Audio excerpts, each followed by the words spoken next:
መዝሙር 7 ለሰኞ ዕለት የሰባተኛ ሳምንት ንባቤ ነው። በግዕዝ ነው እንደተለመደው ማነብላችሁ። ከዛ በኋላ በአማርኛ በምችላት አማርኛ ማለት የአማርኛውን ወይም የእንግሊዝኛውን ትርጉም ሳላይ በምችላት የግዕዝ ዕውቀቴ ተረጉምላችኋለሁ፣ ሐሳብ ሰጣለሁ። እና እንደምን አላችሁ? በተለያየ የዓለም ዙሪያ በዓለም ክፍል ያላችሁ ወንድም እህቶች እንደምናችሁ፣ ጤናችሁ፣ ሕይወታችሁ፣ ኑሯችሁ ሰላም ነው? እግዚአብሔር ለበጎ እንዲያደርግላችሁ፣ እንዲባርክላችሁ፣ እንዲቀድስላችሁ እመኛለሁ። ጸሎትን በአቅሜ ያደርጋለሁ። እናንተም ኃይለ ጊዮርጊስ ብላችሁ አስቡኝ። መቼም የግዕዝ አነባበብ ብዙ አይነት ነው። ብዙ አይነት አነባበብ ስላለው መልእክተ ዮሐንስ እንደምንለው የዛሬው ንባቤ ለምሳሌ እግዚኦ አምላኬ ብከ ተወከልኩ ወኢትግድፈኒ፣ ይሄው ውርድ ንባብ ይባላል። እግዚኦ አምላኬ ብከ ተወከልኩ ወኢትግድፈኒ ሲባል ደግሞ ይሄ በቁም ንባብ ነው የሚባለው። እግዚኦ አምላኪየ ሃሁሂሃሄ ለሉ አቦጊዳ አባጫዳ አሊፍ ቤት ጋሜል ዳል እያል እንደምናነበው ማለት ነው። ይሄ ቆጠራ ይባላል በግዕዝ። እያንዳንዱ ፊደል እየረገጡ ዜማ ሳይጨመርበት መቁጠር ነው። ግዕዝ ደግሞ የተለየ ደግሞ ከቆጠራ በኋላ ሌላ የተለየ አነባበብ አለው። እግዚኦ አምላኪየ ብከ ተወከልኩ። እያንዳንዱ ፊደል ላይ ቆጠራው ላይ ዜማ ነገር ጨምሮበት ሲነበብ ማጋዝ ይባላል። እያጋዝከው ቆጠራውን በዜማ። ስለዚህ ልጆች በተለያየ መልኩ ፊደሉን እየተዋሃዳቸው ቃላት እየለመዱ ቋንቋ አፋቸው እየፈታ አእምሯቸው እየበሰለና እያገናዘቡ ይሄዳሉ ማለት ነው። የግዕዝ ቋንቋ እድል የሌላቸው ልጆች ያሏችሁ ሰዎች በቻላችሁት መጠን ወደ ግዕዝ ቋንቋ ችሎታ ውሰዷቸው። ትልልቆችም ብትሆኑ ግዕዝ በ80 ዓመትም በ100 ዓመትም የሚጠና ነው። አሁን የ84 ዓመቱ ዶክተር ኃይሉ ሀብቱ አክሱም ኤግሊምፕስ ኢንቱ አን አፍሪካን ሲቪላይዜሽን የሚል ግሩም መጽሐፍ ጽፈዋል። ከጻፉ በኋላ ተደዋውለን አግኝቻቸው ደስ የሚል ጨዋታ ተጨዋወተን ደስ የሚል እውቀት ተጨማሪ አግኝቻለሁ። በእውነት 2 ጊዜ ነው ከዚያ በላይ ያገኘኋቸው ይመስለኛል። ደስ ብሎ ነው የተጫወትኩት። በዚህ ዓመት አላገኘኋቸውም። ሲደውላቸውና ለማግኘት ሞክራለሁ እዚህ ሀገር ካሉ እና በ84 ዓመታቸው የሚገርም መጽሐፍ ጻፉ ስለ ግዕዝ። በጣም ሙሉ ገጹ ስለ ግዕዝ ነው። በጣም የሚገርም መጽሐፍ ነው። አዲስ አበባ ያላችሁ የምትፈልጉ መጽሐፉን ላቀብላችሁ እችላለሁ። በውጭ ዓለም ላይ በስንት ዶላር እንደሆነ አላቅም፣ ዘነጋው እንዳልሳሳት ቁጥር ከስጠራ ብዬ ነው። ይገኛል በውጭ ሀገር ላይ። በዚህ ሀገር ላይ ደግሞ እኔ ላቀብላችሁ፣ በተለይ አዲስ አበባ አካባቢ ያላችሁ ሰዎች አክሱም ኤግሊምፕስ ኢንቱ አን አፍሪካን ሲቪላይዜሽን የሚለውን መጽሐፍ ላቀብላችሁ እችላለሁ ማለት ነው። እንደ አጋጣሚ ትላንትና የእመቤታችን የቅድስት ድንግል ማርያም ዕለት 4 ቦታዎች ላይ 4 ቤተ ክርስቲያናትን የመሳለም ዕድል ገጥሞኝ ነበረ። የመጀመሪያው የእመቤታችን የማርያም ቤተ ክርስቲያን ነው። ከዛ በኋላ ለአገልግሎት የገባሁበት ቤተ ክርስቲያን ነው። ከዛ በኋላ ልሳለም በእግረ መንገድ ደግሞ ያገለገልኩት አንድ ወዳጄ ያለበት ቦታ ነው። ከዚያ በኋላ የሚገርም ለመጀመሪያ ጊዜ አዲስ አበባ ውስጥ ያላየሁትን ቤተ ክርስቲያን አየው እና ማየቱ ብቻ አይደለም የደነቀኝ፣ ውስጥ የሚማሩ የሚገርሙ አዲስ አበባ ውስጥ እሳት የላሱ ሊቃውንት እየተፈጠሩ አይደል እንዴ? እግዚአብሔር አሳየኝ። በእውነት በዕለተ እመቤታችን ቅድስት ድንግል ማርያም የሚገርሙ ተተኪ ወጣት እሳት የላሱ ልጆችን በጣም በብዙ ዕውቀት የተሞሉ ልጆችን አሳየኝ እና ደስ ተሰኘው።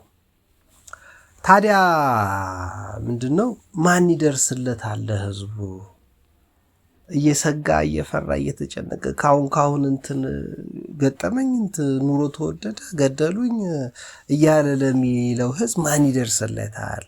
በአገር ውስጥም ከሀገር ውጭም ላለው ወንድም እህታችን ማን ነው የሚደርስለት? ረዳቱ ማን ነው? የሚያግዘው ማን ነው? በየከተማው ተርቦ ተጨንቆ አዝኖ ከስራ ተፈናቅሎ በመንገድ ዳር ልማት፣ በወንዝ ዳር ልማት፣ በከተማ ግንባታ፣ በሀገር አስተዳደር እየተፈናቀለ እየተሰደደ እየተሰቃየ ያለ ህዝብ አለ። በትክክል ማንንም ሳይበድልና ማንንም ሳያስከፋ ፀሐይን ለኃጢአተኛውም ለጻድቁም ለከተማውም ለገጠሩም ለነጩም ለጥቁሩም የሚያወጣው እግዚአብሔር ብቻ ነው። ዝናብንም በአግባቡ የሚያዘንበው እሱ ነው። ለዚያ ነው አባቶቻችን በቅዳሴ የወንዞቹን ውሃ እስከ ልካቸው ሙላልን ብለን እንጸልያለን። ለተጨነቀውን ያዘኑትን ያጽናናልን ዘንድ በሰላም የሚያሳርፋቸው ዘንድ እንጸልያለን እያሉ በቅዳሴ ያስታውሱናል። ከዚህ ምን እንማራለን? እኛ ማንም ይደርስላቸዋል የሚባሉ የሚደርስላቸው ወንድም እህቶች አሉን በተለያየ ቦታ። ለምሳሌ ገንዘብ መስጠት ያቀትክ ይሆናል። ጉልበትህም ላይጠቅማቸው ይችላል። እውቀትህም ላያግዛቸው ይችላል። ግን ኤልያስ እንደኛ ሰው ነበር ተብሎ ሲጻፍ በከንቱ የተጻፈ ይመስላል? ጸልይላቸው ማለት እኮ ነው። ጸልይ። አንተ መድረስ የማትችለው ቦታ የመንግስት ኔትወርክ፣ የዓለሙ ኔትወርክ ሊደርስ ይችላል።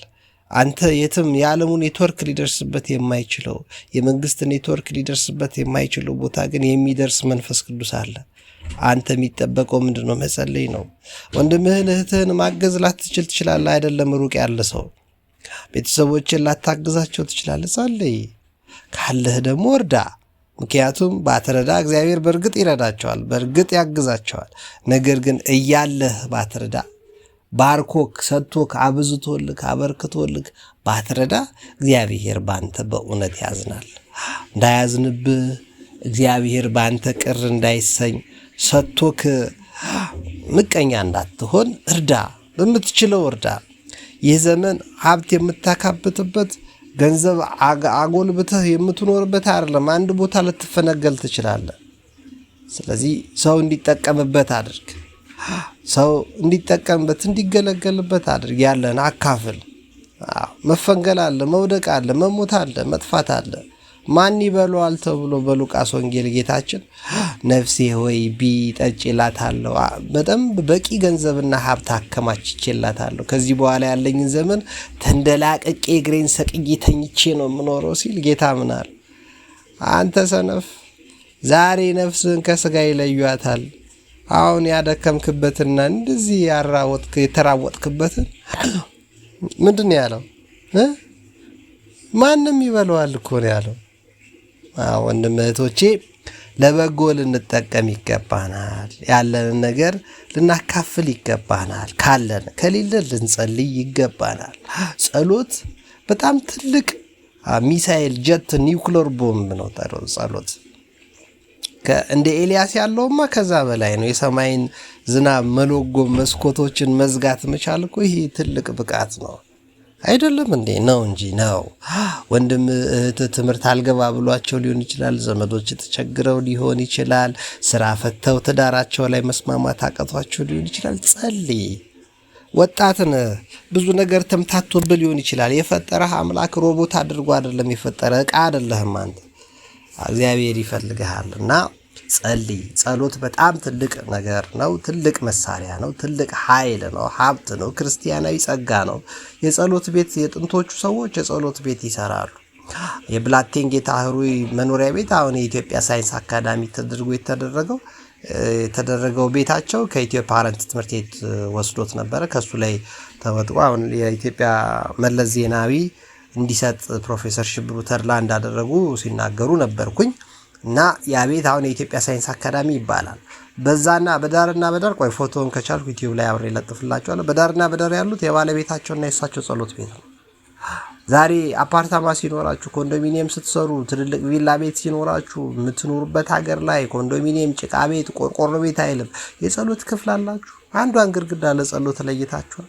በቀን አንድ ጊዜ ከእግዚአብሔር ጋር ትደውሉለታላችሁ። ለእግዚአብሔር አንድ ጊዜ ታመሰግኑታላችሁ። እርዳቸው፣ እርዳን፣ እኔንም ይሄን ነገር ግለጥልኝ ትላላችሁ ማለት ያስፈልጋል ለማለት ብዬ ነው። ወንድም እህቶቼ በዚሁ የመዝሙረ ዳዊት 7ኛ ሳምንቴን የሰኞ ንባብ ምዕራፍ 7 በእንተ ርዕሱ በእንተ አኪጦፌል ይላል። እሱን ላንብብላችሁና ሀሳብ አካፍዬ በዚሁ ለመጠቅለል ልሞክር እና የሰማነውን እግዚአብሔር ለሕይወት ያድርግልን። ከቅዱስ ዳዊት ዝማሬ በረከት ረድኤት እንድናገኝ ይርዳን። ትርጓሜ በእኔ ነው።